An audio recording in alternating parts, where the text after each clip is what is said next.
Everything's at stake: life, death, sadness, sorrow, joy, pleasure, and love. Echoes of Plato's definition of philosophy. Philosophia, love of wisdom, is a meditation on and preparation for death. But not just death as a physical event, but, as Montaigne says, to philosophize is to learn how to die, which means mustering the courage to critically examine yourself. So when you let a certain assumption go, that's a form of death, and there is no rebirth without death. You must learn to die if you're going to undergo paideia, if you're going to undergo deep education as opposed to cheap schooling, which is on the market model, which is predominant more and more these days. A lot of cheap schooling going on, skills, truncated knowledge, as opposed to life transformation, profound wisdom. That's why I believe in the Sankofa bird. You don't move forward unless you look back first and see the best. In that sense, he's the best of a subversive traditionalist or a traditional subversive, because he's in conversation with the best of those because of the centrality of memory and history. So he believes in radical historicity, the fixed circumstantiality of each and every one of us, born in circumstances not of our own choosing. Heidegger's notion of thrownness, the nullity of thrownness. We find ourselves thrown in the world through our mother's womb, love push that got us out, and our bodies will be the culinary delight of terrestrial worms one day, soon.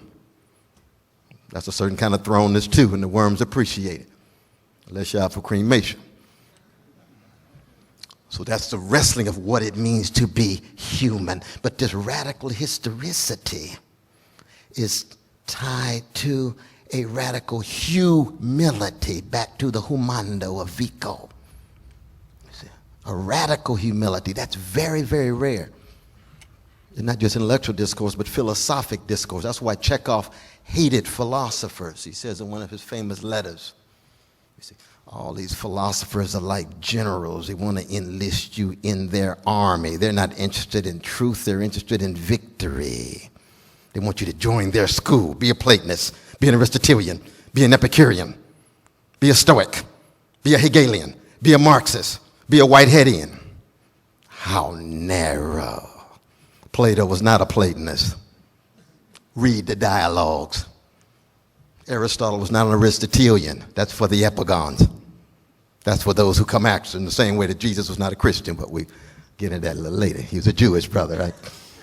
Like Hillel and a whole lot of other Jewish brothers.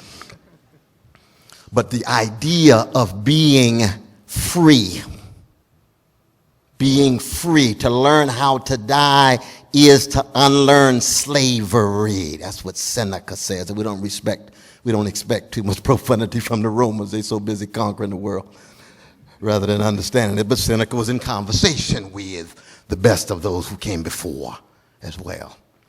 So that radical historicity, grounded in history, but tied not just to context, but to catastrophe. The reality one cannot not know. The kind of suffering that the Graham family's going through right now with the police shooting that brother in his chest. That's the reality you cannot not know. You feel it at the visceral level. You feel it at the raw level. And the ways in which these various forms of suffering, be it psychic, be it political, be it economic, affect each and every one of us in our short trek from mama's womb to tomb. That's Simon Critchley. That's why he's my kind of philosopher.